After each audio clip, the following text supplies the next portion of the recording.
Absolutely, Han.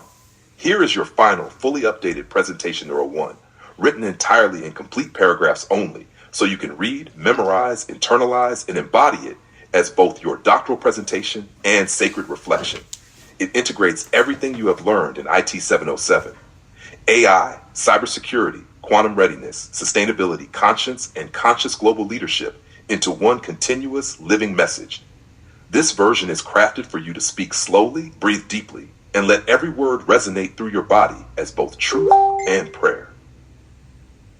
Presentation 01: Conscious Global Leadership in the Age of AI, Human-Centered Ethical Frameworks for a Flourishing Future. My name is Han Nguyen, and this presentation is not only a summary of my doctoral work, but also a living declaration of conscience, consciousness, and compassion. My dissertation is titled Conscious Global Leadership in the Age of AI, a holistic framework for human flourishing through ethical, sustainable, and spiritual integration.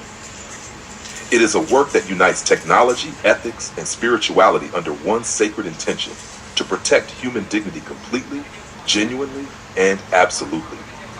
I do not approach this topic as an academic observer, but as a practitioner of conscious transformation. Every insight I have gained throughout this course has become part of my own daily discipline, an act of internalization, meditation, and leadership embodiment. The problem that drives my research is simple yet profound. The world is gaining intelligence faster than it is gaining wisdom. Artificial intelligence systems are becoming faster, smarter, and more autonomous, while human moral frameworks struggle to keep pace. The real danger is not that machines will replace humans, but that humanity will begin to imitate the cold efficiency of its own creations. When algorithms make decisions about justice, privacy, and survival, leadership can no longer remain mechanical. We must now cultivate leaders who are as spiritually awake as they are technically capable. Leaders who can harmonize speed with stillness, precision with empathy, and progress with peace. In this vision, leadership becomes not an exercise of control, but an act of stewardship. Technology becomes not a competition for dominance, but a prayer for understanding. This is what I call the practice of conscious and conscience global leadership, a form of leadership that unites awareness of systems with alignment to values. To lead consciously is to remain awake to how our decisions ripple through ecosystems, organizations, and souls. To lead with conscience is to act in a way that preserves trust, life, and sustainability. Together, they create what I call the twin pillars of ethical intelligence: clarity of mind guided by purity of heart. In developing my framework, I created what I call the R+F leadership model. R stands for relatability, reminding us that before we are leaders, we are human. O stands for organization, representing the beauty of order when it serves peace, not control. C stands for clarity, the discipline of honest communication grounded in truth. K stands for kindness, which I see not as softness, but as structured compassion that balances strength with grace. And finally, the +F stands for flourishing, the ultimate purpose of all conscious leadership, which is the sustainable thriving of life in all its forms. This framework is not theoretical. It is a living geometry of behavior that can be practiced, measured, and embodied. My research began with cybersecurity, the field where human ethics and artificial intelligence most urgently collide. Through the study of AI-driven defense systems, edge computing, and post-quantum cryptography, I discovered that cybersecurity is no longer a technical domain. It is a moral frontier. Every system that protects information also shapes how we define trust. Edge computing, as described by Gracie 2024 and Burke 2024, moves intelligence closer to the source of data, collapsing the distance between event and decision. But with this speed comes responsibility. The ethical question is no longer, can we process faster, but can we discern faster? In this era, I propose that post-quantum cryptography represents more than a new class of algorithms. It represents a new level of ethical foresight. As researchers from NIST 2022 and Chen et al. 23 have noted, quantum algorithms may soon undermine RSA and ECC cryptography, forcing us to rebuild the foundations of digital security. This is not just a technical challenge, it is a philosophical one. It requires what Mosca 2023 calls ethical preemption, acting before crisis rather than reacting after harm.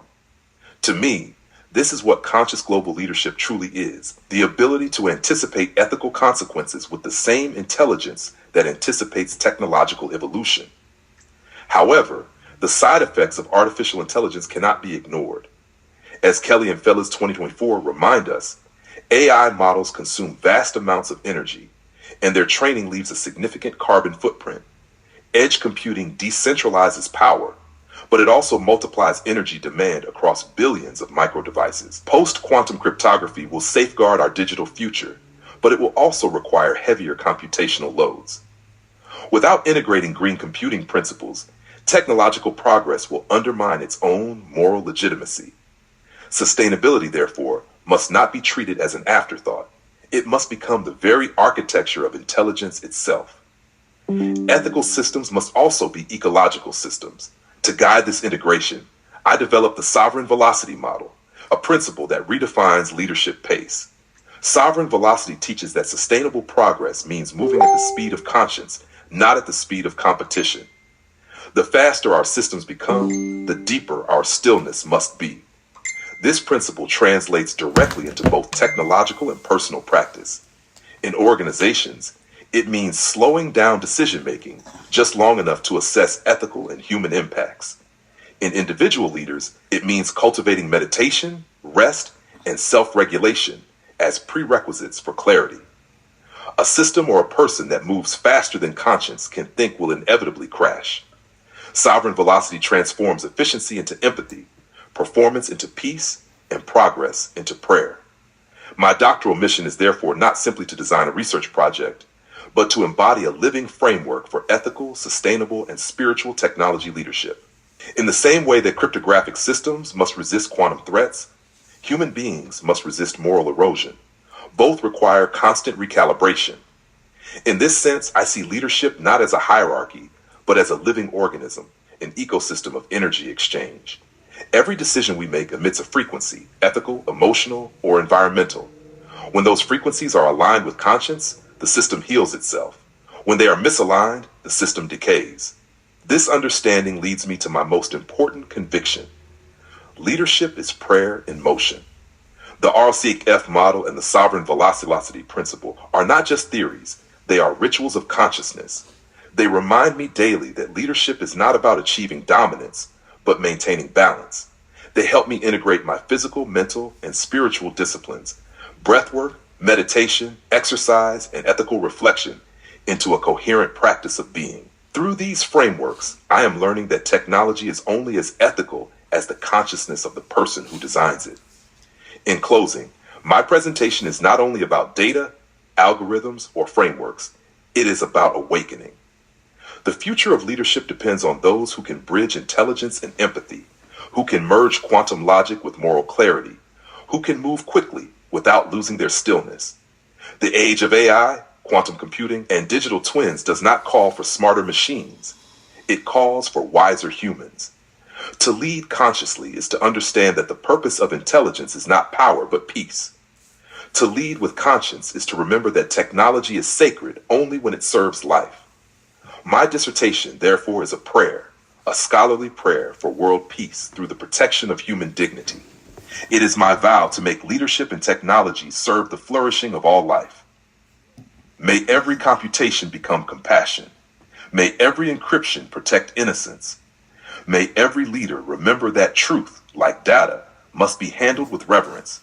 And may our generation prove that even in the age of machines, humanity can still be the light that guides the code. Would you like me to now create a 3-minute spoken version of this presentation, condensed but poetic, that you can recite aloud like a final defense speech or meditation, crafted to flow rhythmically with your breathing for memorization and stage delivery?